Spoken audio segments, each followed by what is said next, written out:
اعوذ باللہ من الشیطان الرجیم، بسم اللہ الرحمن الرحیم۔ تو سامعین، آپ دیکھ رہے ہیں یوٹیوب چینل صفدر اسٹوڈیو 7 اور میں محمد صفدر۔ تو سامعین، جو آج کی ہماری ویڈیو ہے اس کا عنوان ہے حضرت ادریس علیہ السلام کا آسمان پر چلے جانا اور قبائل عرب میں اس ان کے جانے کے بعد بت پرستی کو عروج کس طرح ملتا ہے۔ تو حضرت ادریس علیہ السلام نے اس مقصد کے لیے کہ خدا کی حق کی عبادت کیوں کر ادا کی جائے، اپنی قوم کو خصوصی دعوت دے کر اس میں سے 1000 کی تعداد میں سے 100 کو منتخب کیا، پھر ان میں سے 70 کا انتخاب کیا، پھر ان میں سے 10 کا انتخاب کیا، پھر ان میں سے 7 کا انتخاب کیا، پھر ان سے کہا کہ ہم دعا کرتے ہیں خدا سے کہ وہ ہم کو یہ بتا دے کہ ایسی عبادت کیوں کر کی جا سکتی ہے جو حق ہے عبادت کا، اور تم لوگ آمین کہو۔ اس کے بعد ان لوگوں نے زمین پر ہاتھ رکھ کر دعا کی، کوئی جواب نہ ملا۔ پھر آسمان کی طرف ہاتھ اٹھا کر دعا کی تو اللہ نے بدریہ وہی انہیں حق کی عبادت بتا دیا۔ یہی وجہ ہے ان کی عبادت اس درجہ کی ہو گئی تھی کہ تمام ملائک حیران تھے، اور بہت سے ملک ان کی زیارت اور ملاقات کو آسمان سے آنے لگے تھے۔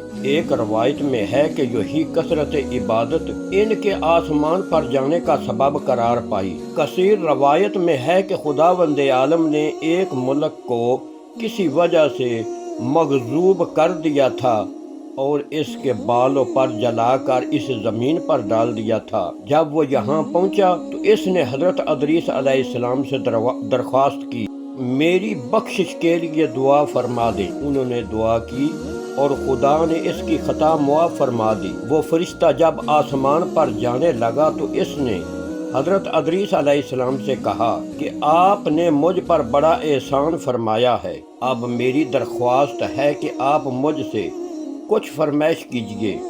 انہوں نے کہا کہ میں یہ چاہتا ہوں کہ مجھے آسمان پر لے چل، میں ملک الموت سے ملاقات کرنا چاہتا ہوں اور خدا کی پیدا کی ہوئی آسمانی اشیاء کو دیکھنا چاہتا ہوں۔ ملک کو اجازت ملی اور وہ انہیں لے کر روانہ ہوا۔ جب فلک چہارم سے آگے بڑھا تو ملک الموت سے ملاقات ہوئی۔ ادریس علیہ السلام نے سلام کیا اور طرف سے روئی اور سر ہلانے کا سبب پوچھا۔ ملک الموت نے کہا کہ میں تعجب سے سر ہلا رہا ہوں، کیونکہ آج خدا نے حکم دیا تھا کہ میں آپ کی روح آسمان چہارم اور پنجم کے درمیان قبض کروں۔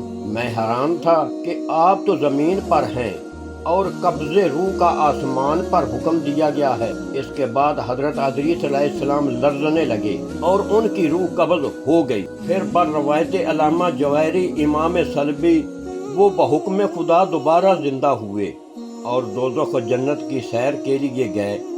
جنت میں داخل ہو کر برآمد نہ ہوئے تو خدا نے فرشتوں کو حکم دیا کہ ان کو یہیں رہنے دو، چنانچہ وہ جنت میں ہیں۔ حضرت ادریس علیہ السلام آسمان پر جانے کے وقت ان کی عمر کیا تھی، اس کے متعلق مورخین کا اختلاف ہے۔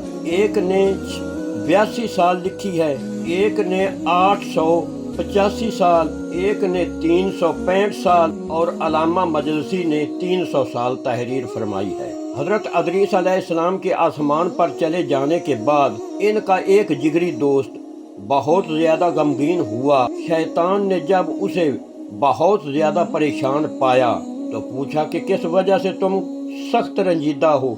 اس نے کہا کہ ادریس علیہ السلام کے چلے جانے کا غم ہے۔ شیطان جو کہ انسان کی صورت میں تھا کہنے لگا کہ میں تمہارے لیے ایسا بندوبست کر دیتا ہوں کہ تمہیں سکون رہے۔ اس نے اس رائے کا خیر مقدم کیا۔ شیطان نے فوراً جناب ادریس علیہ السلام کی شکل کا ایک بت بنا دیا اور کہا کہ اسے اپنے گھر میں چھپا کر رکھ لو، جب زیادہ دل گھبرائے تو اس سے تسلی حاصل کرو۔ انہوں نے اسے منظور کر لیا۔ جب حضرت ادریس علیہ السلام کے اس دوست کا انتقال ہو گیا تو شیطان نے لوگوں کے سامنے چھپے ہوئے بت کو ظاہر کیا اور سب سے کہا کہ ادریس علیہ السلام خود اور ان کا یہ دوست دونوں اس بت کی پوجا کرتے تھے، اسی سبب سے ان لوگوں کی دعائیں قبول ہوتی تھیں۔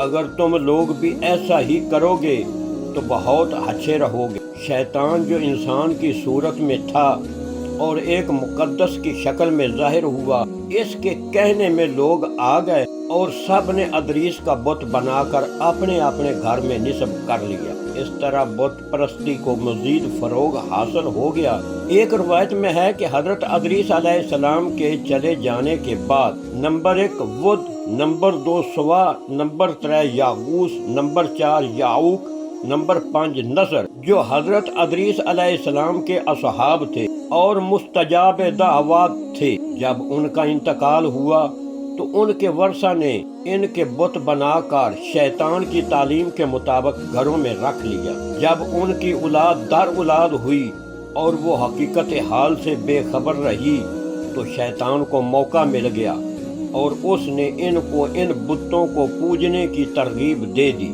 چنانچہ سب لوگ ان بتوں کو پوجتے رہے۔ جب طوفان نوح آیا تو یہ پتھر کے خدا بھی پانی میں بہہ گئے۔ پھر اختتام طوفان پر شیطان نے ان سب کو تلاش کر کے باہر نکالا اور انہیں عرب کے قبائل میں تقسیم کر دیا۔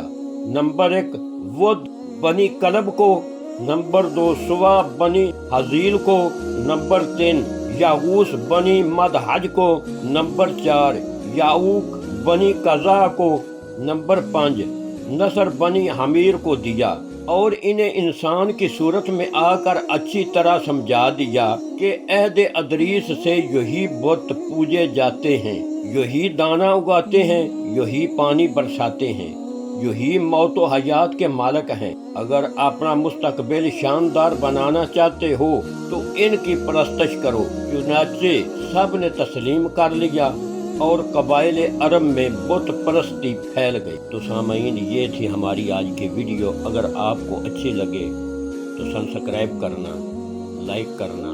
السلام علیکم، اللہ حافظ۔